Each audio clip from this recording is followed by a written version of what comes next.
laid down in the European treaties. But then there are subjects that are of common interest, are going over the capacity or the possibility of member states, as is mentioned in the European Treaty. And this is the moment where we come in as European Commission. It's just to explain that it is not easy to say, yes, we can do this or cannot do that.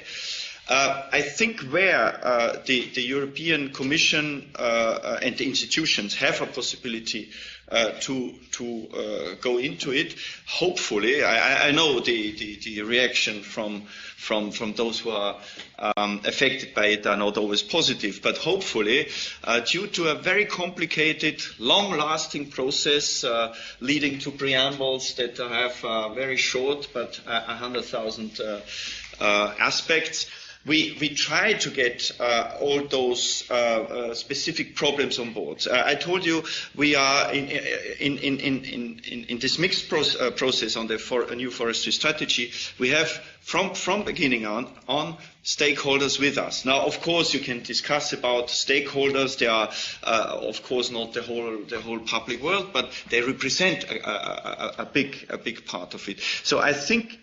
I'm really convinced myself that with the established procedures in the European Union and specifically in the Commission, because we have to provide these tasks, we at least try to do so. Now, the perception is, of course, to each individual. And when it comes to the member states, I wouldn't.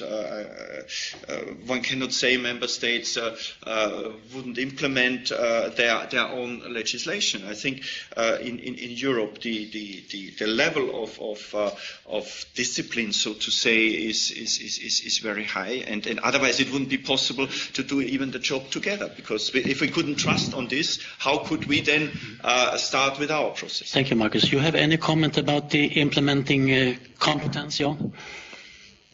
Of course, it's too early to say what will be the outcome of a legal binding agreement, and obviously compliance mechanisms will be debated and discussed. But in order to have real value added, of course, they have to be constructed in a way that really the main goals then will be, and also targets, be they then national targets that they can be implemented.